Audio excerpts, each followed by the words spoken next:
Good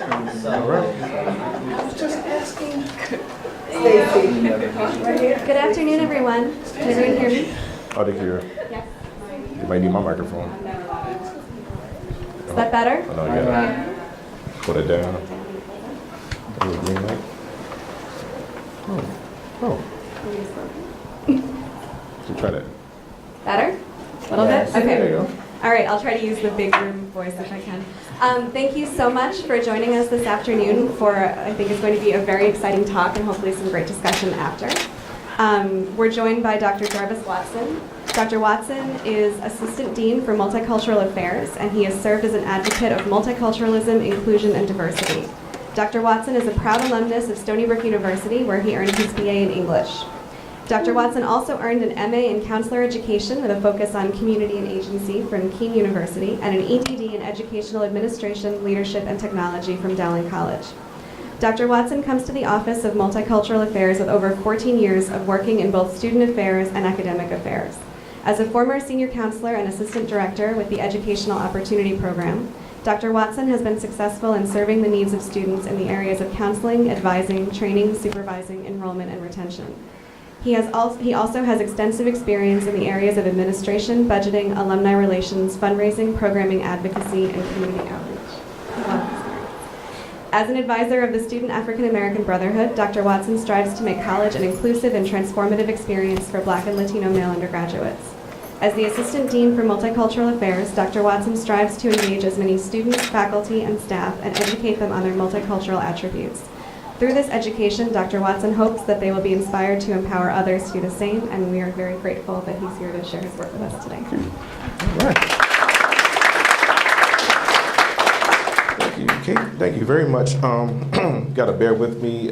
When the weather changed, it also changed something going on in my throat, so having a little extra baritone today. But thank you all for coming out. Am I too loud? Is my too? Okay. See, told you. Thank you. All right. Good afternoon, everyone, students, faculty, and staff. My name is Dr. Jarvis Watson. Like I said, I'm Assistant Dean for Multicultural Affairs here at Stony Brook University. I'm also a founding member of the SOB chapter. Oh, see, there you go. The SOB chapter here, Student African American Brotherhood. I would like to begin by thanking the Melville Library for providing an opportunity for me and so many other talented professionals to share our research and life's work with the campus and points beyond. Specifically, I would like to thank Dr. Kate Caston, lady on the mic, all right, for reaching out. I know Dr. Zebulon and Leslie want to give you another shout out as well. Because last year, you were in my spot last year, so he was like, somebody else needs to take the reins, so thank you very much. And this is a great opportunity. Anytime you get a chance, for those who are going for the doctorate or the master's, it's a good opportunity for you to always share what you know, because you never know what you found out might help somebody else out. So this is a pleasure for me.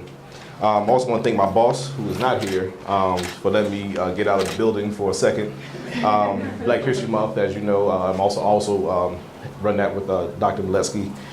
Every day is something going on, so for me to take some time out, but also believe this is part of Black history as well. So this is something that I do definitely appreciate her allowing me to speak with you all today. So thank you for your support. So being that she's not here, it's on film, so I can make sure that it's good. Okay.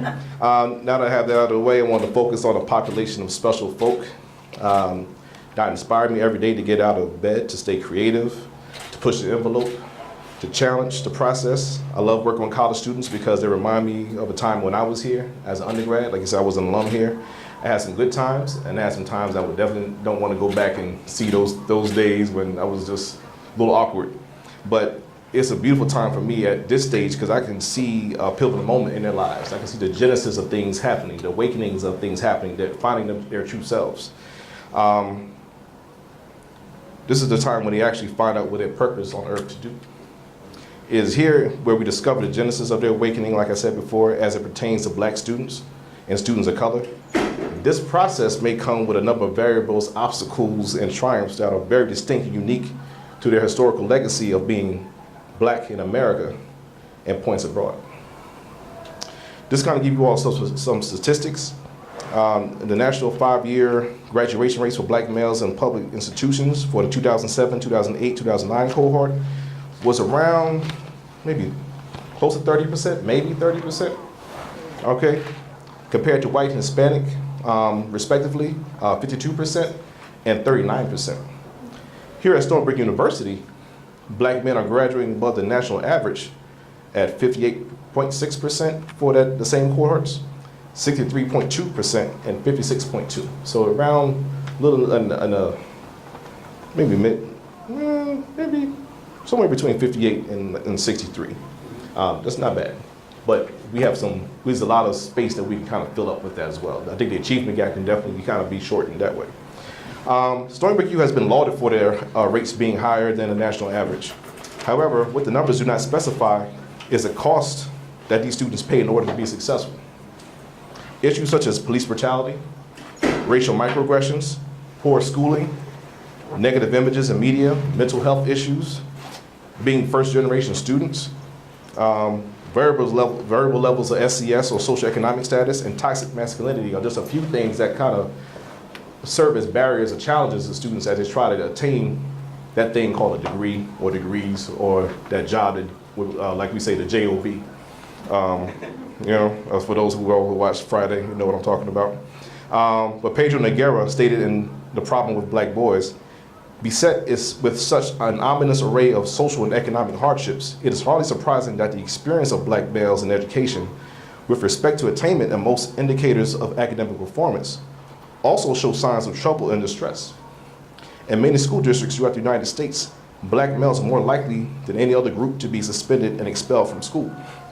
So the fact that they are achieving and thriving here, or the fact that they even get to college, is somewhat of a feather they can put in the cap, also a trophy.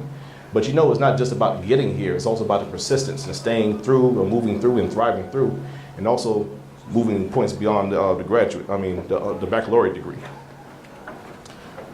What is it that we're doing here at Stony Brook University that contributes to the rate of graduation being higher than the national average? Is it resiliency or grit? Is it the campus climate?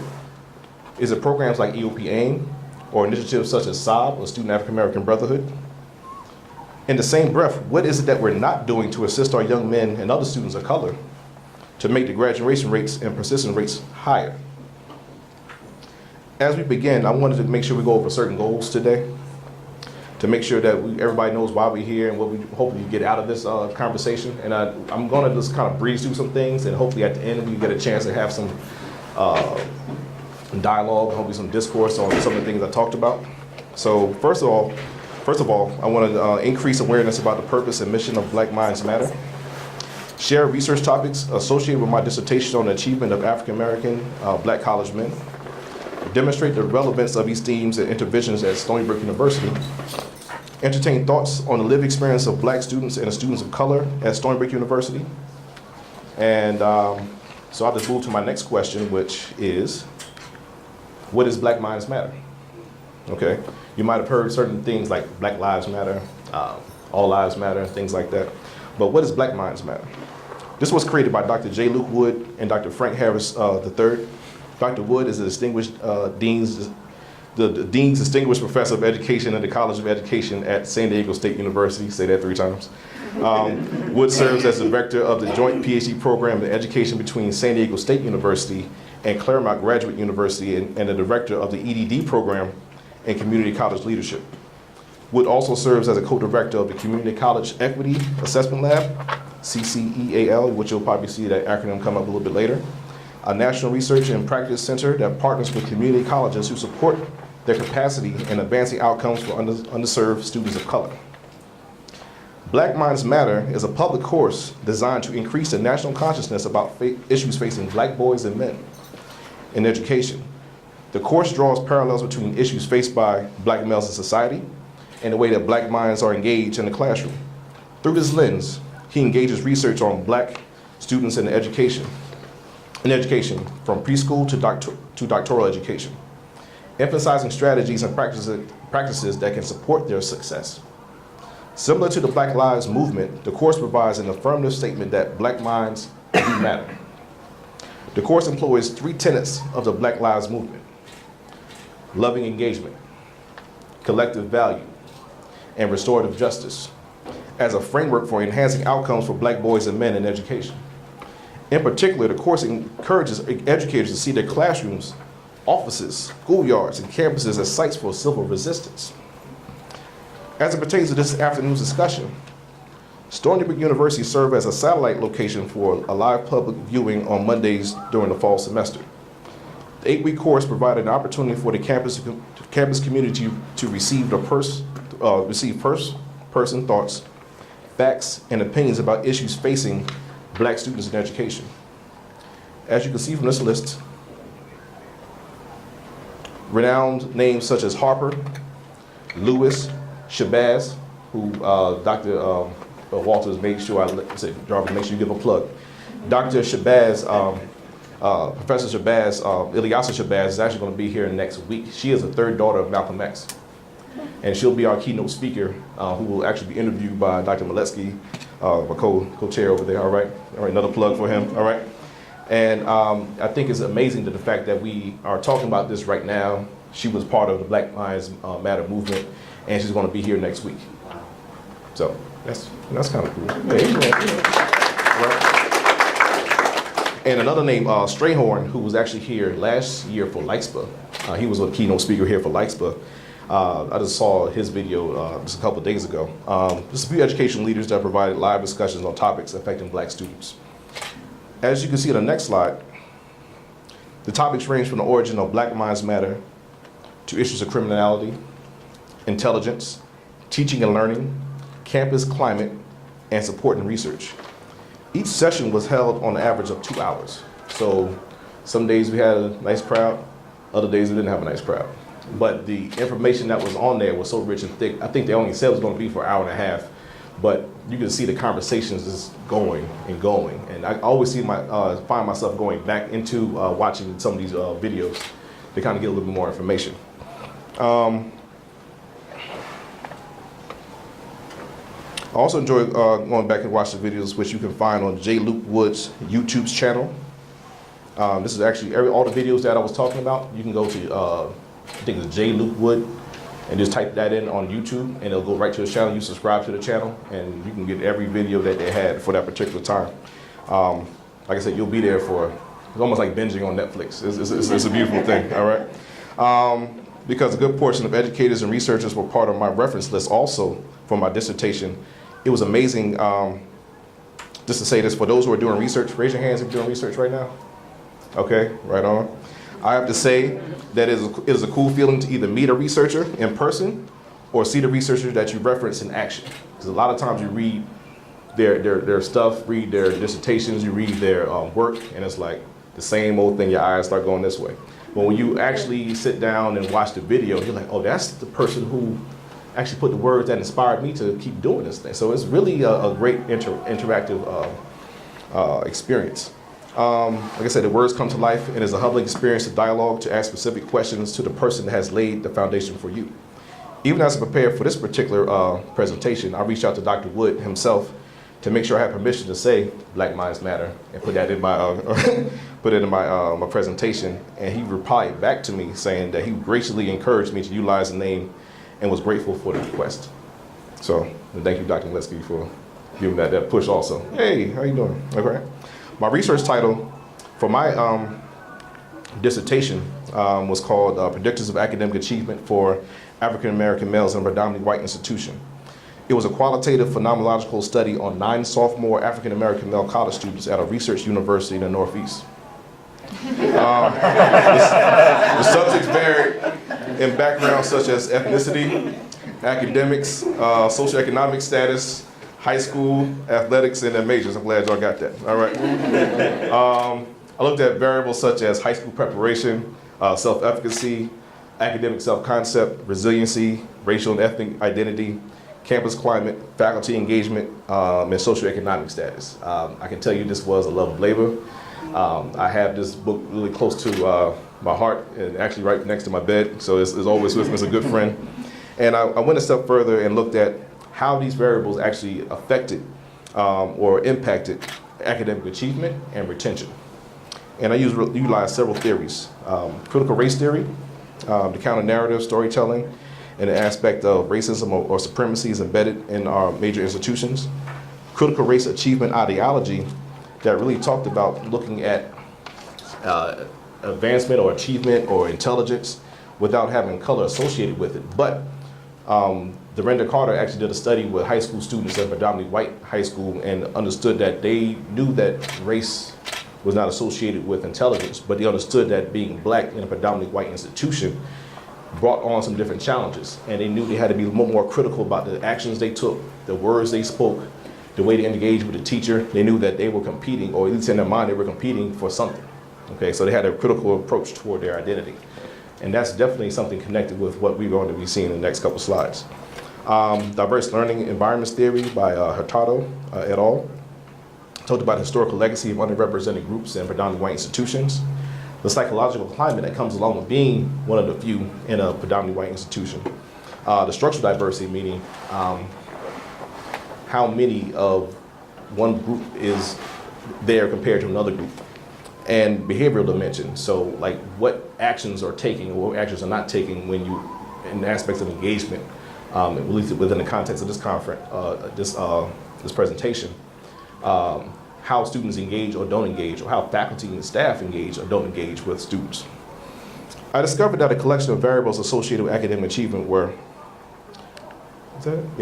ethnic and racial resiliency associated with stereotype threat. So we had a good discussion with the Black Graduate Student Organization the other day, actually yesterday, and talked about what comes along with facing stereotype threat, the physiological and psychological, I would say, constraints that are put on students of color, especially black men, when you're in places where you are the few or one of many.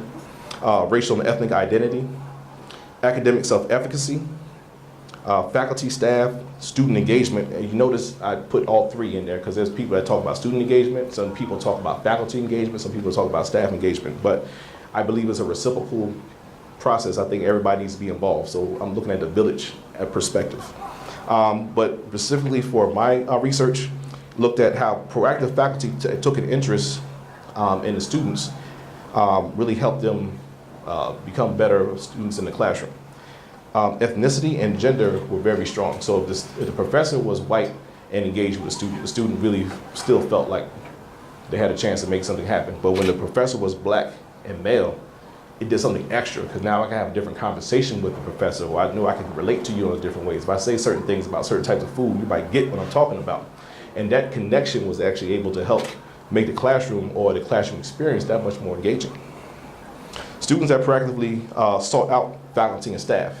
I'm looking at one right here. One of my students that was with me at Saab, he's another type of student who's like very proactive, but I know not all students are that equipped with the skill set to kind of do that. So it's important that we, once again, create this village of support to understand that they may not have that drive, or they may have the drive, but they may not know that they can actually have successful interactions and it can actually lead to something positive.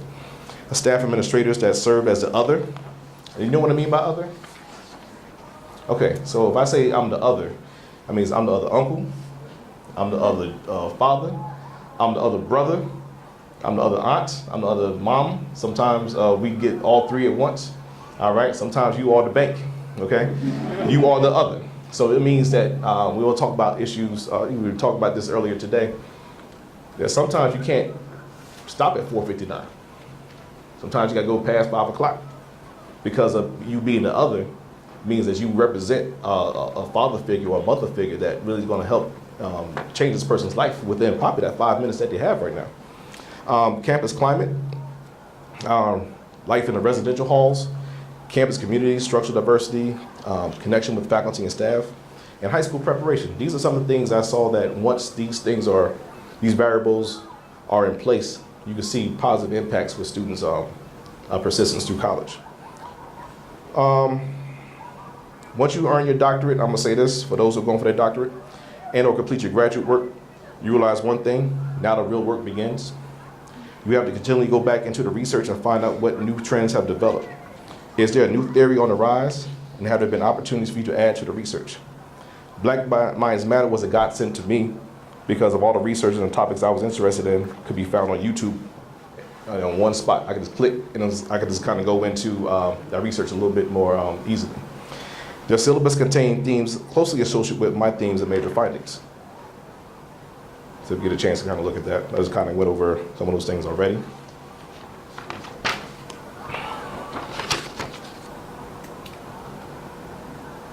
I discovered that the participants' high school experience is where they would be subjected to microaggressions associated with their level of intelligence, sense of belonging, perceptions of college material, are you college material, and how they attended to psychosocially by the counselors and administrators. I had one student that told me that he would only go to the counselor if he was in trouble. He would only go seek out the counselor if something was going on with him and the teacher. Not so much about what class I need to take right now to get to the next level. How should I be preparing my application for college? It was all about something that was more punitive as opposed to proactive. Socioeconomic status was more affiliated with the type of resources the student had in their high school, as well as their ability to choose a school that had the best reputation at an affordable price. You can also see this in Sean Harper's research. He did a national study. It was really about school choice. They might have had a top 5, but if the top 5 schools weren't able to be paid for, then they took the last 5, but they wanted to make sure also that it had a reputation of being a top tier school. So they did this because, they didn't have the money. They still wanted the most bang for the buck, which shows you that despite what negative media might say about black men, they really want to succeed and have the best education possible. I also discovered how their research on campus climate connected with how participants described their either chilly or warm climate affiliated with the residence hall environment, engagement with peers outside of the classroom, and a level of engagement with professional staff and faculty. So now we're really talking about campus climate. What type of interactions are you having with people on the campus that make you either want to stay here and persist or go somewhere else? Recently, we have been looking at the intersectionality of working with those African American males that identify with LGBTQ communities. The importance of using pronouns and preferred names is an important element of creating a welcoming environment. For example, I go by he, him, his. All right. Also being able to provide space and latitude for gender nonconforming students to have agency over expressing themselves freely through dialogue and programming. And we'll talk about watching the movie Moonlight last year and having a post-discussion.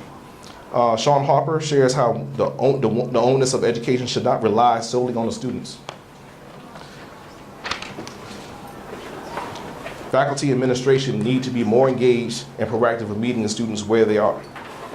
I will cover some of these practices in the next slides or so. Lastly, I found that programs that were supported or implemented by a policy or high-level executive level proved to be more effective with the success of college males. Initiatives such as Student African American Brotherhood, intercollegiate committees, and areas such as the Office of Multicultural Affairs provided safe environments for learning and growth, networking opportunities with faculty and staff, and the ability to visit an office that provided knowledge and awareness about issues pertaining to multicultural issues, a la also Africana Studies Department. Okay. As we begin to talk about engagement, we find that engagement is multidimensional. Fredericks believed that there are several types of engagement. Behavioral engagement that draws on the idea of participation and includes involvement in academic and social or extracurricular activities. It is considered crucial for achieving positive academic outcomes and preventing dropout.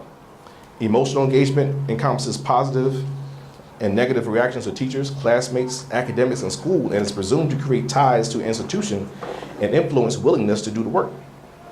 Cognitive engagement draws on the idea of investment and incorporates thoughtfulness and willingness to exert the effort necessary to comprehend complex ideas and master difficult skills. So as you're sitting here, either as a student, as a faculty, or a staff, think about what type of engagement you have been in with your students that you work with or your peers and so forth and so on. That's my half hour. Okay. Dr. Griffin, an access, inequity, and higher education researcher at the University of Maryland, and also who was on Black Minds Matter, defined campus climate, another aspect of engagement, as attitudes, behaviors, and feelings from how people really experience an environment. As it pertains to Black African American students, Harper argued that Active engagement specifically enables Black men to resolve masculine identity conflicts, acquire social capital and access to resources, helps them to become politically well-positioned persons. They negotiate support for achievement among their same-race peers, and they create productive responses to racist stereotypes encountered in and outside of the classroom, thus developing strong Black identities that incite productive activism on predominantly white institutions. So that's the area of engagement. And if you want, we can actually go back later on and kind of look at some of these slides if you have any questions. As we engage, we also educate. We also educate our students to learn more about the world they live in, as well as how they are growing and developing within this world. It is important that we continue to find ways to develop campus climates that support diversity and inclusion. For this section on education, I referenced the Black Minds Matter YouTube clip on campus climate. This clip included Dr. Wood, Dr. Griffin, and Dr. Strayhorn. And according to Dr. Wood, he states that as educators, it is important that we take a holistic approach toward engaging and developing our students. I want to share Wood and Harris's taxonomy for the professional development for faculty and staff, which focuses on the educators doing the following. Actually, I can move that. Collaborative learning, appropriate, actually, let me go back a notch. Collaborative learning, looking to development of faculty, administrators, and students. Appropriate disclosing, ability to share multicultural and lived experiences. Culturally relevant teaching, include the narratives of the students in your class within the curriculum. Expression of authentic care, seek out and share opportunities for experiential learning and research experiences. I always tell students, don't get a 10% investment out of this university. There are offices you need to go to. And I know working with Deron Newman, we just took some students to a conference in Texas for Black student athletes. And the thing that really resonated with them was the fact that someone said, guess what, you can actually study abroad and still be a student athlete. When the student athletes that we brought down, it blew his mind. All he kept talking about the whole trip back, yo, Dr. Watts, we're going to do that experiment. You're going to do that spiritual learning. We're going to study abroad, right? He would write stuff down in a book, take a picture and send it to me, like, this is what we talk about, right? It's like, okay, something sparked within this young man. I'm like, this is good, okay. So something about these experiences help them understand a little bit more about what the world is all about, but also what's going on inside here. Like I said before, this is where the genesis of the awakening happens. Institutional responsibility. Institutions have to be cognizant of how the complexion and the climate of the classroom mirrors the complexion and lived experiences of the students. I'm looking at one student right now who's at the forefront of talking about the fact that, listen, I like going to class, but it would be great to see someone on the other side of that classroom that looks like me and sounds like me and talks like me, that gets where I'm coming from. Even though they don't look like me, at least they know where I'm coming from. They had situations where students were trying to talk to their professors, and the young lady had braids in her hair, and instead of like listening to a student talk about the fact that she was going through something, all the professor wanted to do was, oh, how did you do your hair? Totally dismissed the humanity in the young lady coming to her in the first place. And just say, oh, that's nice. And this almost like in a petting motion. All right, it happened in some university in this particular area, all right? But it happened also right here. And these are what students were talking about, which is the reason why we have a diversity plan right now, because they were able to take the courage to share with us about what it's like to be a Black student here on campus, which I thought was really strong for that person to do that. So are we all still on the same page? We still, okay, all right. So now I'm just kind of breezing through. Most importantly, Wood and Harris stressed that there has to be a diverse and engaged learning environment for these things to happen. Institutions need to professionally develop their faculty and staff in a way that rallies behind those that believe in engaging students of color, as well as those that are resistant to change in general. Wood and Harris touched on 5 types of professionals at the university to empower, educate, and encourage. Those are his 3 E's. I have my own 3 E's, you know. But it has 5 different people. 1, the choir. The choir are individuals who know what to do and have the willingness to do it. You know who's in the choir, right? I ain't gonna point them out, all right? The allies, these are people that don't know what to do, but are willing to do it. And you know those type of people, it's like, listen, I don't know a clue about what you're talking about, but I'll be there. And I love those people because then you can just sit and build and learn. But then we have resistors that come in two forms. This is something that I love. Please, if you get a chance, please watch this clip when they talk about this. The resistors, you have resistors that are passive and that are active. Resistors don't know what to do and are unwilling to do it. Active resistors don't know what to do and are unwilling to do it. Oh, I think I did that wrong. Okay, I'll come back to that. Defiants know what to do but are unwilling to do it. The passive resistors just kind of like lay around. Like, well, I guess I'll go today. Maybe I won't go. If there's a meeting that he has to go, it's like, well, I might show up. I may not show up. Active resistors will let you know, I'm not showing up. I have something else to do. Thank you very much. I read that already. Thank you very much. Nope. I saw the YouTube clip. Thank you. Okay. So the question is, how do we work more with the people who are resisting and are defiant toward change, developing warm climates in a university?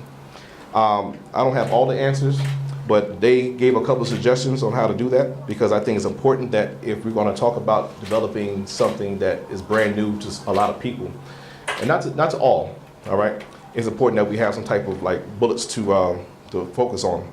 So they talked about having enhanced exposure to people who are equity-minded, increased intensity and longevity of professional development. So just don't have one type of like workshop, have multiple workshops, so that resistor is like, well, I can't go to that one. Well, we got another one coming up next month. Well, I got something to do next week. We got another one coming up next month, you know? So make sure there's no room for people to kind of say, well, I just couldn't make it that day. Reintegration of isolated holdouts. Reassignments to posts with more limited exposure to students, which is not ideal. And the last E that I'll talk about, and we can go back to this, we can talk a little more in depth, because I want to get to the opportunity to kind of talk. The last E that I'll talk about will be empowerment. As an extension of the previous E, education, empowerment, empowerment relates to the sustained efforts that the university on the whole can implement. It is important that we do the following to invest within our students of color the necessary skills to succeed in life. One is assist students with acculturating into environments that have been historically homogenous. Next, help students to increase their social and cultural capital.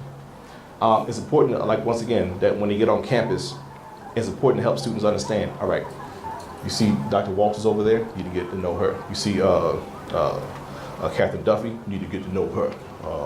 Cheryl Chambers, you need to get to know, or Dr. Brisbane, you get to make sure you come the right way when you talk to Dr. Brisbane, because it's like you need to let people know that these are the champions on campus that will help open doors for you in ways that you haven't imagined. All right. Look for opportunities to attend workshops and seminars to understand how to engage students of color. Once again, going back to Harper, we have to take the onus of making sure that if we say we're educators, it's an active process. We have to actively engage our students in making sure they understand that this is not something that you can just take for granted. This is something you need to take advantage of each and every day. The fact that you're on campus, you should be touching some type of opportunity each and every day. Develop intentional campus collaborations that sustain engagement efforts.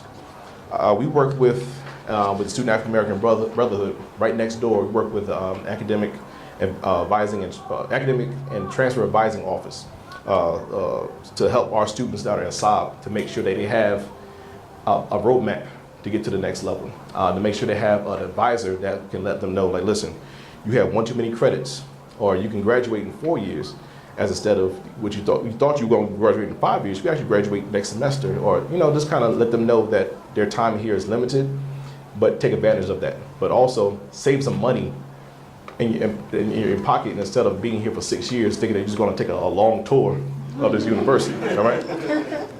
Develop systemic paradigm shifts that engage and empower student development. We are working right now, I'm looking at Ron Newman and looking at Cheryl Chambers. I'm actually looking at the Chief Diversity Officer, which I would never thought I would see as an undergrad, Dr. Lee Butsoy. Have these things in place that not just like one-shot pop kind of workshops or initiatives. These are things that happen over time. We're working with, like I said, the athletic department to develop sustainable and systemic changes to help engage them with their coaches, their advisors, to help students know a little bit more about opportunities down on campus, like study abroad and research opportunities. Help them understand how to use their voice as athletes to understand that what's happening in the world is really happening right here in front of them. And how do we engage with you to understand a little bit more about what you're going through? And last but not least, remind students that they matter. Okay, thank you.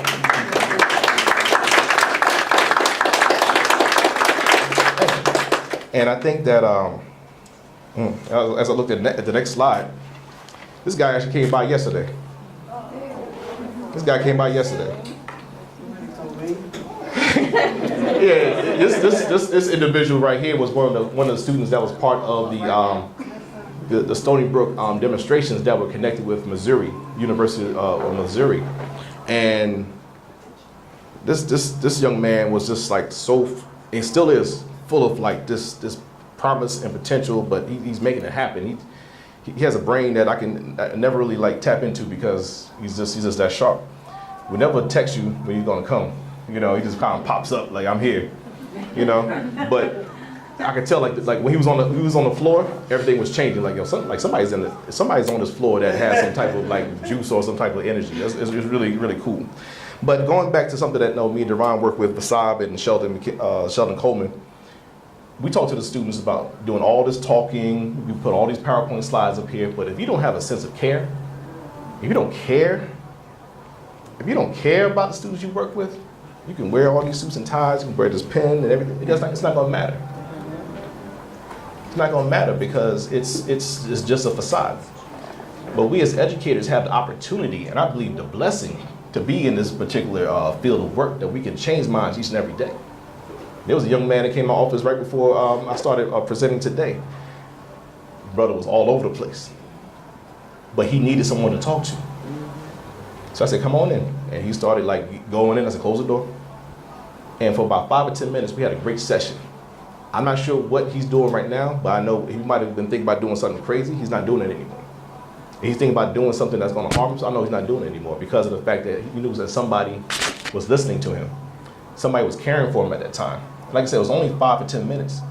But think about what that meant for him as he goes down into his next interaction with another administrator or another person and the thing he talked about was, I don't trust people. I don't trust people. So what I did was let him know, like, there's something different happening in our office right now. You can trust me.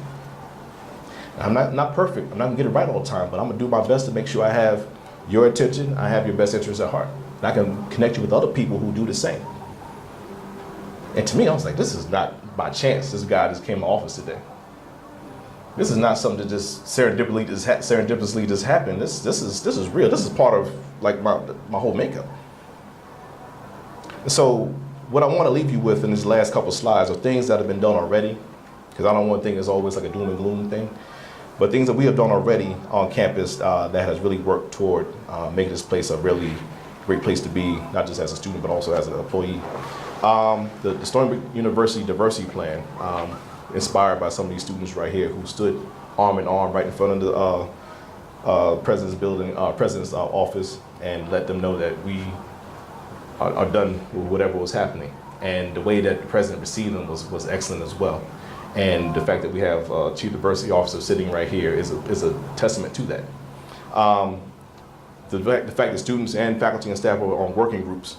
There were town hall meetings that we were able to kind of engage back in discourse and dialogue. And I'm laughing at this young lady right here. Ready seminars that Robbie Kincaid actually works on to help dispel or kind of decrease unconscious bias and implicit bias with some of our faculty and staff. And we have the presidential diversity mini grants that we have. We also, like I said, we work with the SBU Blueprint Initiative, where we have the young men that get advisors and mentors, but we also connect them with other people on campus. So it's like this village type of approach to making sure they succeed. And we also, even tomorrow, we have something called Barbershop Talks, where we actually bring in several barbers and create a safe space that men can talk about things that men talk about in barbershops. That's all I'm gonna talk about. All right? collaboration with the Student African American Brotherhood and Stony Brook Athletics. I think I talked about it several times, but these are some of the things that came out of those discussions or that experience when we went down to Texas. And I think that picture right there says a lot. You sharp dresses, you know what I'm saying? You know what I mean? But look at the diversity in that picture. Look at the collaboration in that picture. This is possible. This is happening right now. Okay? Engagement Empowerment Initiatives, Moonlight. We showed thanks to Chris Tanaka for putting out money, and we sat down and created a panel discussion pre and post the screening of Moonlight. And Moonlight had just won, I think, the Oscars or the Golden Globe, and it was like, oh man, we're in a great spot. And the amount of people that came out to watch it was like about 200. And this is the first time we actually saw like LGBTQ and Black History Month working together to talk about the lived experience of those who identify as LGBTQ. And the conversation was rich. It was faculty, staff, and students. And then things that I'm looking at, some people that work in residence life, they do a lot of things on a regular basis. There's things here that we have here on campus right now that we need to tap into, but we shouldn't be content about where we are right now. It's always about pushing the envelope. And I always tell my young people, how do you challenge the process? How do you say, here we are right now, but what can we do a little bit better? Okay? Or as my young lion says, more better, all right? So, that is the end of my conversation, my spiel, my testament. Hope you learned something, so it'll be great to hear from you. Have any questions?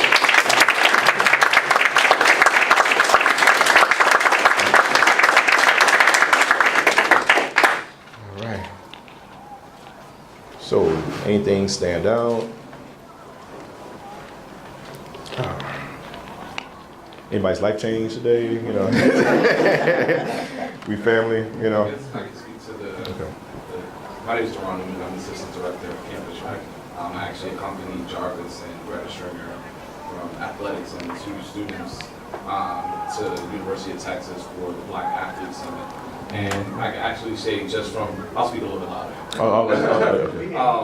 I can actually say from that experience, me being a former athlete and having traveled and having done certain things, there were still some things that I was missing at that time that I see within our student athletes now from engagement with coaches. But one of the major things that was so intricate and so profounding was the mental wellness of our student athletes, and that there were many things that they don't get questioned about from either from home or even from the school.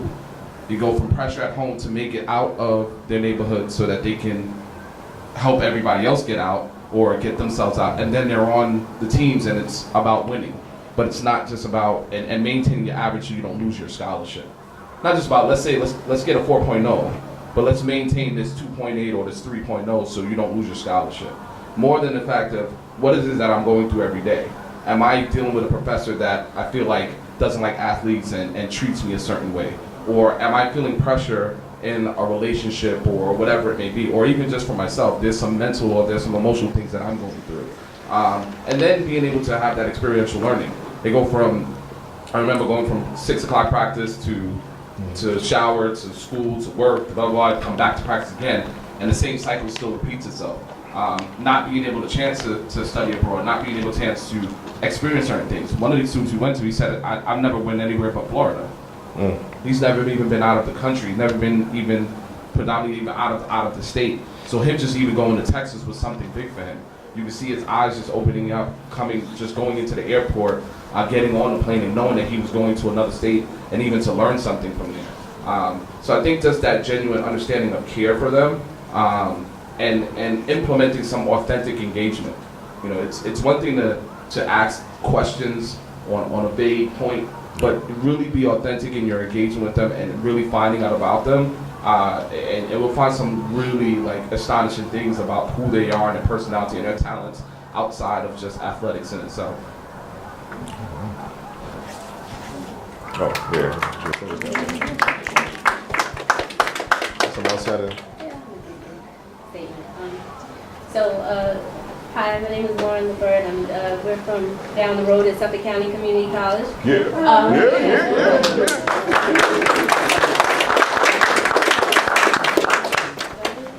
Well, more, I think more for the mic, for the camera. Oh, yeah, okay. Okay. All right. There's a couple of things I wanted to say. So first, we made sure that we attended this program because at Suffolk, we're in a very interesting place. In that, and obviously I'm remiss in introducing my colleague, I'm sorry, Malika Bachi-Lockhart, our Director of Multicultural Affairs on the Ammerman campus. We're in a very interesting place because we're having obviously the same conversations, but we're doing it in a way for students that we only have them for 2 years in theory, but realistically 3 or 4 years we have them, and we're looking to your institution in Stony Brook, and in many cases we're sending directly to you, Jarvis, our students to kind of create that extended village that they don't get in being in a residential campus and being commuters, and in some cases being, having dependent children and all the things that our students have that are a little bit different for the 4-year residential student. And so I want to say I really appreciate this because it is because of the student voice and the care that we have 3 multicultural affairs persons on each campus. We didn't have that last year. But we're also looking, I'm the advisor of the African American Student Union, which I inherited from Malika, and we're not just now doing programming, we're serving as counselors, we're being academic advisors, we're in the classroom, we're serving as parents, we're providing, references to services. So I think discussions like these are very important. And like I said, it was important for us to come and be here so that we can say firsthand, I know if I send you to Stony Brook, you're going to get some version of what you got here, or you may get it on a larger scale. So really expanding that from the 2-year to the 4-year, because like we know in higher education, retention and completion, especially for students of color, is not great. So really, building that into our conversation with them, that not only am I going to try to give you what I can give you here, but I'm also going to help you transition to institutions where I know firsthand that there are professionals that care about you the same way I care about you, makes a big difference. Yeah, it's funny you say that because one of you sent to me, one of your students that you sent to me, actually looking for a job today. I gave him a couple of, you know what I'm talking about, Gave him a couple of jobs, checking out, but the fact that we're talking about it and you're here, it all makes sense, I think it's just a matter of us sitting down at the table and figuring out how can we make this a seamless process. And we forgot to tell you all that Malika is actually a alum of Stony Brook University. Yes, Dr. Walters. My question is about support for students who are not connected to a SOB or an EOP, and specifically to the one point about mental health, and males in particular. So as chair of my department or as a faculty member, last semester in particular, I had more students than ever, all female, mostly of color, but not only of color, more than ever. In the 18 years I've been here as a professor, in my office to talk about issues of mental health. Not a single male, not one. Hopefully they're going to someone else, but not one, and I find that striking. So I asked a question about students who are not connected to programs, if you're an EOP or SOB or some other kind of program, then you might have an outlet. You will have a mentor, an advisor with whom you can discuss your issues. But if you don't, or if you're an athlete, maybe. But if you're not connected to any of those things, then where does that leave the student? Good question. And I know we've just been on the email back and forth with some of the, actually CAPS, Counseling and Psychological Services here on campus, to think about how can we be more proactive in making sure we can use different areas as triage places. So like how can AFS be a place where if a student goes there, you may not be a counselor, but you know what, let me get on the phone with Danielle and say, hey, Danielle, I have a student here, can I walk that person over? I think it's starting to happen, it's starting to move a little more pace, but there's still some things that we need to do in regards to making sure we reach out. We also utilize the Unity Cultural Center as a place for people to come and just be who they want to be. I guess my suggestion to kind of solve that is to be that much more unconventional about how we reach out, because a lot of students may not go into camps because that building represents either you're sick here or you're sick here, and that stigma can kind of like make you look like either, oh, I ain't crazy, or why you going there, and it might show a sign of weakness also. When all we tell these students to do every day is persist, persist, persist, I don't want to show that I'm having a weakness. So how do we create small groups or small communities of care or healing? Kind of say, you know what, you can come here. We're not going to call it therapy. It is therapy, but we're going to call it something else. So I think you have something called Sisters of the YAM. And I know for sure that's a strong group that always meets, because the sister with the fro, comes through, and she's always on the forefront. And she actually took the courage to talk about this during our Black History Month Unity Forum. And we actually are creating clips from that Unity Forum, which these students were actually on a panel talking about issues that affect the Black community. And what our Student Affairs Communications Department is going to do is cut it up and edit it. And I told them, make sure you talk about mental health and also the intersectionalities of LGBTQ as well. Because there are a lot of students out there who identify as LGBTQ but couldn't do that back home. They come here to do that. But when they even try to go back home, they have to come back to that other reality. But it's like, I'm too far gone in who I am to kind of show you that, well, you know what, this is me. And some cultures and some families aren't trying to hear that. So it's important that we provide resources here. We just talked about the fact that some students can't even go home, so they got to try to see if we can do some things over the winter break and over the summer break to make sure they have housing, to make sure they have safe spaces to be in. So it's really, once again, like the whole village needs to be a part of this process. It might start here in CAPS, but everyone here that I'm looking at in this room has an opportunity to kind of bring all those students in. Yeah. Wow. Tia. Yeah. So hi, hope everyone can hear me. My name is Tia, and my question is, how do you challenge your professor to understand you as a Black student without coming off as aggressive or as, I don't know how to explain.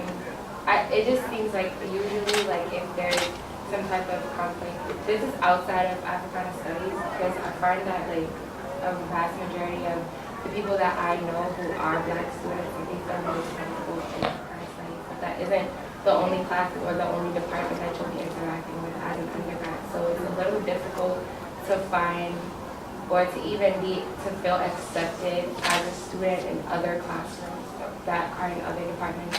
So my question would be, how do you challenge that professor without challenging, one, their authority, and two, as an aggressive person or aggressive student? I'm gonna do two things. I'm gonna give my answer. If anybody has ever had that situation, they can share that with Tia. I'm gonna take it from an administrative point of view. I think it's important that we educate our professors to understand that if a student comes at you this particular way, who looks probably a certain way, might sound a certain way, may not be coming at you with those particular intentions. I think it's important for us to understand that this is an inclusive climate, that you shouldn't have to feel that way at all. My thing is, if that's how you feel and that's where you are, you need to come as you are. Because I don't want to, and not to say that you need to come kick down a door or something like that, but I think you need to come real. You need to come to the office hours and let them know like what's happening. I would say seek wise counsel before you go in. So you use people like myself, people like Dr. Walters, who else am I seeing around the table? Any of your peers that might have had the same situation. Get some feedback on how should I address this situation? How do I go in? What's the best way I should approach this particular situation? But don't go in there just like, rah! All right? Even though that's how you really want to say what you need to say. Because you and I have had plenty of conversations. All right, wait, get it out now. But how do you articulate yourself in a way that you put all your points down and you don't lose the emotional side? Because I don't want you ever to think that you shouldn't feel the way you feel. Let me get that perfectly clear with everybody. You should, if you feel a certain way, then you need to address that and accept that and own that. But at the same time, you want to be able to articulate. Oh, come on! To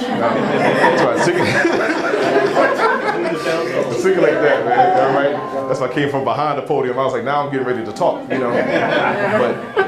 But never feel as if that you have to deny your feelings, deny that you have been hurt, deny that you're not feeling something.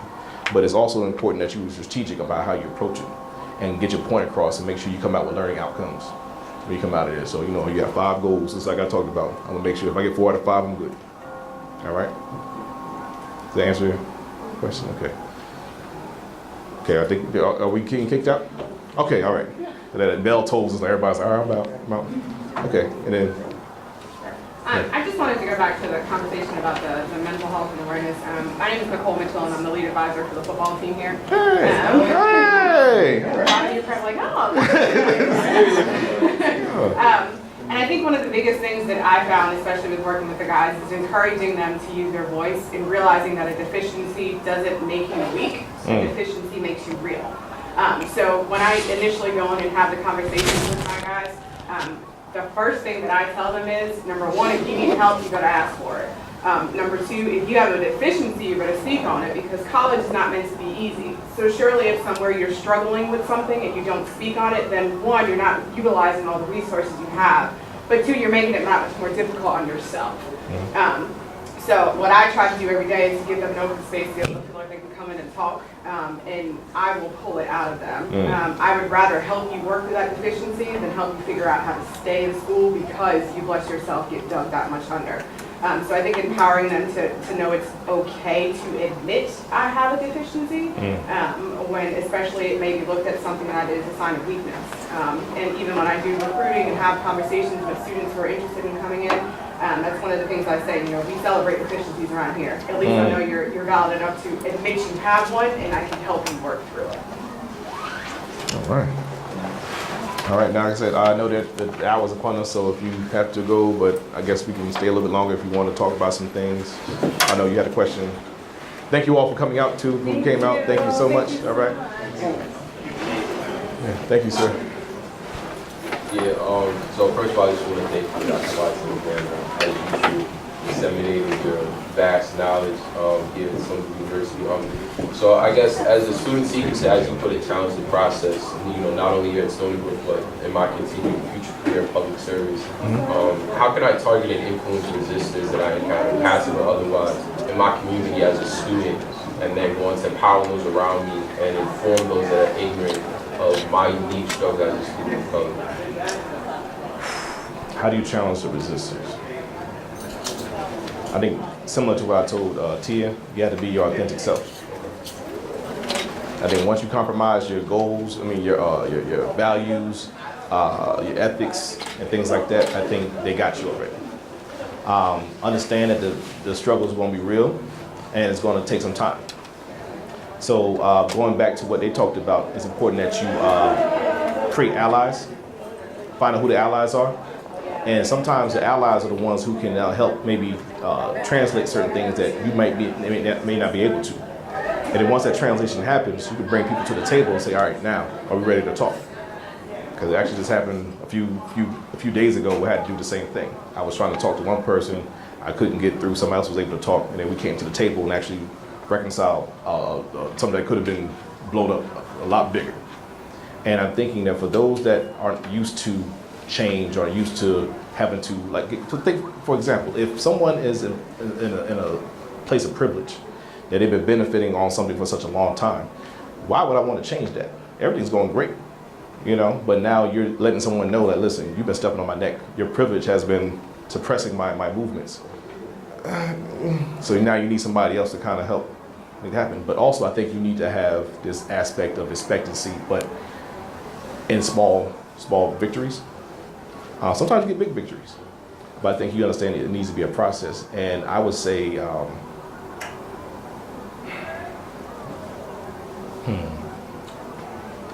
don't give up. Don't give up. I think people say it's hard to change your heart and mind, but I think it's possible. I would look at people who've done it before, like Martin Luther King, Malcolm X, Medgar Evers, all these different people who were like, listen, looking at all this struggle in front of them, all this resistance in front of them, they're like, you know what? I can't go backwards. I can't go left or right. I have to go forward. And then make sure you don't do it by yourself. Sometimes we think we got to take on this thing all by ourselves. That John Henry aspect. I'm gonna go through this mountain by myself against a machine. You're gonna do it by yourself. And that's what Sean Harper, I'll go back to what he talked about. You should not have to go through these things by yourself. You're always gonna have a mentor. You're always gonna have a champion. Make sure you always stay in contact with those just like ourselves that probably even know some of the people that are trying to resist you. I think another thing is to get outside your comfort zone. I know a lot of people don't want to get into politics. I know you want to know about politics. I think it's important that you get involved in the community movements, find out what other people are doing, and then once you have these multiple voices, at one point somebody's gonna say, you know what, I have to do something different, because one, they're gonna kind of come to my office and do something crazy, or maybe I can do something to kind of change and make it an example. That's the best way I can say it. The other answer to that is keep praying. Keep praying, so yeah. Just to answer, well, kind of not answer, but just give a little bit of perspective. For you, Isaiah, like, I went through a similar, like, journey. So when I first got here, oh no, like, I don't like certain things about this, I need to change this. And I went through, like, a phase where it's like, I'm trying as hard as I can, and like, nothing's changing, and it's frustrating, and it's annoying, so I'm just gonna leave it alone. And it took my cousin telling me that she wants to come here for me to say, well, wait, oh no, before you come here, like, there's things that have to be changed here, because I don't want you to go through what I have to go through. So one, I would say finding the student's purpose as to why they're here in the first place. Because if they can't accomplish what they came here for, then most likely the people behind them can't accomplish that either. So that and commonality as well, because you never know. A lot of times you have little things that are in common that you can play with that'll bring them closer to like what it is that you're trying to do unknowingly. So I would say those two for starters. Thank you. All right. Thanks, boss. Thank you. Yes. Yes. I think it's on the heels of Dr. Walter's question. How do you reach the students that are not associated with anything at all, and they are just basically complacent, and they don't know that these resources are available, these mentors are available, they just sort of flow through the system? Oh man, I think we have a good habit of being really redundant and repetitive, and we just flood students with opportunities. Flood them with opportunities. Hey, I know you may not care about this, but here's an opportunity that's coming up. Hey, follow me on IG, or do this X, Y, Z, or I will sick Isaiah or Tia on them.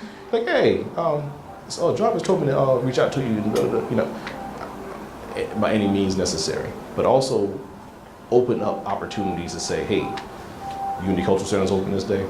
We have a hip hop artist, PMD coming through. That for me made me come out, you know, because I looked at the library a lot differently, because you went outside the box and did something that students might want to gravitate toward. And I don't know if you understood this, but that place was packed downstairs. I was like, wow, this is crazy. So I think doing unconventional things, and also asking them, hey, what are you interested in? What is it that excites you? What is it that you want to do? I don't know. Well, think about it. And then when they say it, it's like, oh, man, I know Darren Chase. He probably has a video on that. And, oh, really? Just change that person's life. Think about all the networks that you have and say, listen, you know what? I may not have an answer for you right now. I'm going to come back to you. Give me a couple of days. Make sure you come back in a couple of days. That's a bit of action. But I think as a matter of fact, if you know they have a certain routine of them coming to the same place all the time, throw a pamphlet here and there. Hey, I just got this leaflet over here. Or hey, did you know about this happening on this campus? And eventually you'll find out something that like they have like something, you know. But I think it's the persistence and the fact that you keep coming back. The fact you keep coming back and letting that person know that you care about them, they see that compared to other places that they've been in. And that's the reason why they keep coming back to this particular spot. Because even though I don't want to talk to you, I just like connecting and know somebody cares enough to say hello to me. And you'd be amazed how many people on this campus just want somebody to say hello. I think also empowering our students to engage their peers. Yeah. Like, making sure that we empower our students that are part of clubs. Like, talk to the other students that are not part of it. You don't have to be part of the club, but have a conversation with them to bring them out to different programs and to show them different things. I know I try to do it in creating a diverse population of students that work at Campus Rec. have over 120 students, and I try to make sure it's as diverse as possible. A lot of those students are not in clubs or anything like that, but they're in something where they're engaging other students within the rep. So I think in talking to our students, hey, when you're at these programs, talk to other people that are there, introduce yourself, and then start to create this kind of like community. I'm good. Yeah, sir. My name's Mark Jackett. We heard from the community college. I'm from high school. I teach at a local high school. Oh, welcome. All right. Yeah, man. Predominantly white high school. Small population of students of color. And kind of going along the same types of questions we've heard here before. How do you engage the students who don't come forward? Particularly at my school, where the overwhelmingly white faculty and staff. So there's not like a lot of teachers of color or staff of color who could maybe engage with that student on that type of level. You know, I don't want to be the white teacher going to that kid and saying, hey, you know, I noticed that you're black. Do you want to talk about it? You know, like I don't want that kid to now feel even more outside. You know, how do I? You know, I wonder how I do it, because I advise a club, and so I've got relationships with a few students of color. But I mean, it's a big high school, and I'm not going to see every kid in that school over the course of their school career in my classroom. So there's a lot of kids out there who I feel like are resistant to coming forward, and you know, maybe their mentality, I'm sure it happens here too, their mentality is, I don't want to talk about being a black male. I just want to kind of like do my thing and like get through this and just deal with it and just whatever. And they'd be resistant to, you know, any notion of, you know, let's talk about these issues that they're specific to their experience. Whereas, like I say, the kids who I do have a relationship with have shared with me, oh yeah, you know, this kid said this to me in 9th grade, this kid said, you know, this teacher said this, I've experienced this. I went to a couple local businesses and asked for a job application, and they said, no, we're not hiring right now. And then my boyfriend went in a couple hours later and they gave him an application, you know, stuff like that that's happening. But there's no real outlet to talk about it. And again, how I'm just curious what anyone in the room, their thoughts would be about how we can engage those kids without, again, being like, you know, you probably already feel kind of like an outsider in this school, and now I've come forward and really like put the stamp on that, you know? I feel Lauren about to jump in. Oh, two Laurens about to say something? Because, go ahead. No, I mean. So being in a predominantly white campus, there literally is a handful of us as faculty, staff. You can count, you know, someone goes on maternity leave or something, right. They're down to several percent. Right. And also having a child in high school right now, I think it still goes back to what Dr. Watson said about just caring. Right. Genuinely, because in many cases, no one's even asking the question of the how are you doing. Right. So if you're just starting basic with that and they understand it's genuine, regardless of color, Right. they'll understand you care. Right. And then, you know, for a student to open up of how they feel about cultural identity, and I go through this with my daughter all the time, you know, how does she affirm and assert herself as a freshman? You know, Imani will come one day and head wrapped up and she's like, Mom, you know, I need to tell them about everything all the time. And then the next day she'll be like, but I'm not a Becky. Well, that's what she said, Becky. I'm not a Becky. But then I said, but Imani, most of your friends are, like, so really, they're still trying to navigate themselves, is what I'm saying. Right. So at the end of the day, the genuine care, and the same thing with our students, is, you know, I wouldn't expect, and I'll be honest, every black student that's at Suffolk, I don't necessarily reach out to because they're black, right? Right. You know, we'll make the eye contact, I will give you respect, absolutely, but not everyone is in the place to receive it, whether I'm black or a female or whatever I look like on the outside. But every student that is seeking care and takes my class, and I care about you, they'll receive it regardless. And I think as long as you start from that space, especially at that age range, that's not easy at all. That's kind of fundamental for them. Sure. I think also by helping and you engaging the students shows them that there are allies and you are an ally. Yes. Right. I always bring up the point to my students that I'm not sure how quickly slavery, it wasn't over quickly, but how progressive it would have went, that movement, without the abolitionists, and the abolitionists didn't look like the slaves. Right. You know, so the strength and allies are very important. And so you're educating them that just on a high school level, so that when they do go to college, they understand that if someone doesn't look like you, that doesn't mean that they're not for you. Right. Also, by going to the programs, like I tell my colleagues, they say, well, how can I talk to the students. Show up to the programs that are for them, and they will see your face. Right. And that creates some kind of nonverbal communication to them that I'm here because I care. Right. Not because I need something for my promotional form. Right. You know? I mean, I was gonna say basically exactly that. No, it's great. And I mean, I'm an eternal optimist, so I mean, it kind of kicks me in the butt sometimes.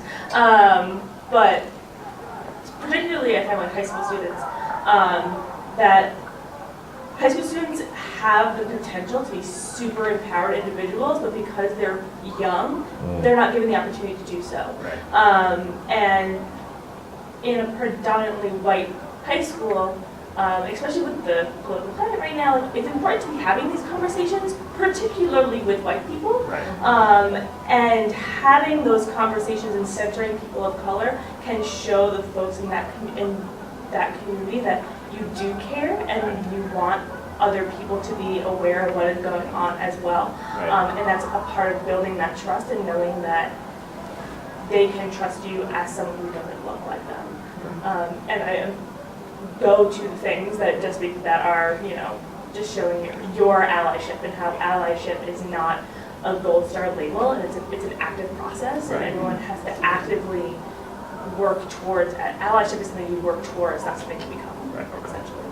Okay, thank you. Yeah, thank you all for sharing that, because I was, as you were asking the question, I was looking around. Everybody has like a tell, like, they wanted to say something, but I would say you already created that safe space by you engaging and you just saying, that's messed up.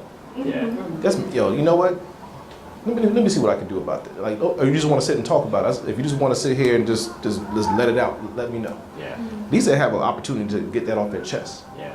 And then remember that. And what happens when good news when good news goes around about like a professor or a teacher, it's a good thing. It's like, oh man, no, you can talk to him. Right. That's my man. Yeah. So, yeah, what they said, and I think you are continue to do what you're doing.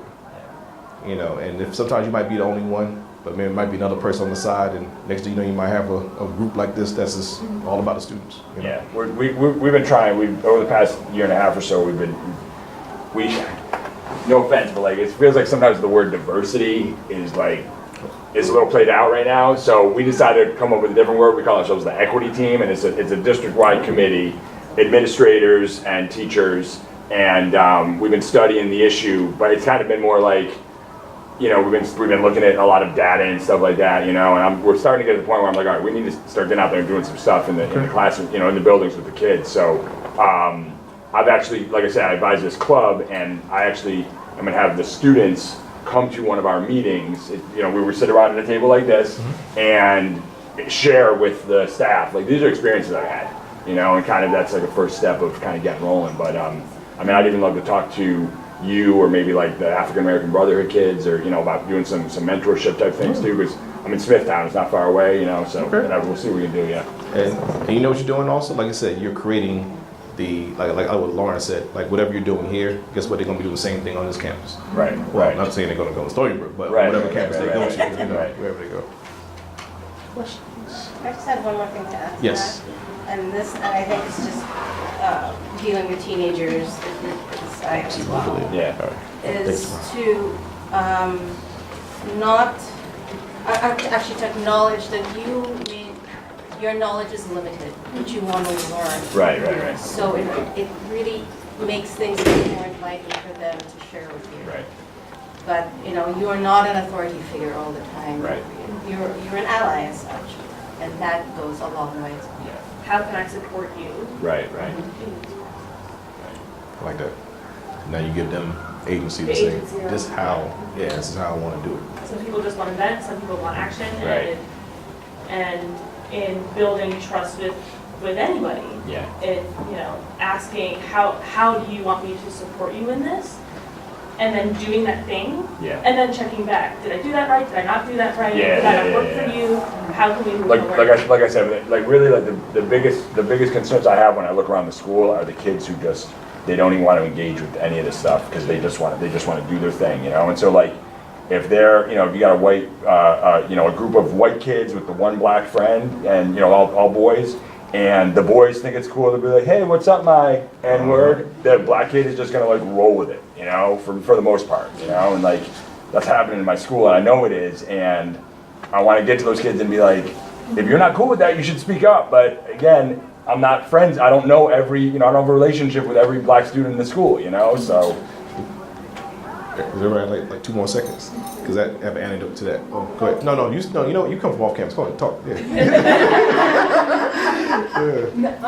I was an admissions counselor, Right. and 14 years admissions counselor. So I used to recruit at Smithtown. Smithtown, East and West. Yeah. I've seen the Yeah. population. Yeah. And I think a lot of them are just guarded because Yeah. it gets them through the day. Yeah. So they don't want Whereas- anything extra. There's like, I just have to make it through today. Yeah. And then try to do the same battle tomorrow, Mhm. which when you think of it is a frightening state. of Right, being. whereas there were these 2 brothers that went to our school a couple years ago, African-American kids, and you would think that, you know, being in government housing would not necessarily be a positive thing, but for them it was because being that they're in county housing, they could go to school anywhere in the county. So they, after a year or so, were like, we don't really want to stay here in Smithtown anymore. We want to go to Brentwood now, even though we live here in Smithtown. Because of their you know, the county housing, they could go to another school district. So they go to Brentwood now. They're like, we're out of here. We're not having it, you know. But most kids don't have that option, you know. Most kids, you know, they just, like you said, they just have to get through it, They you just know. have to get through Yeah. the day, but that's why it's so important that you continue this fight Yeah. for them. You know, because as we were saying, the word gets out. You Right, know, it's not right, like Rate My Professor where they can go Right, and right, read right, about right, it. right, I'm right. sorry I have to say It's it. gonna come. But the word does get out. Right. Go to him, he's cool, he's Yeah, chill, yeah. we can talk. So Yeah. just continue and grab your network. Yeah.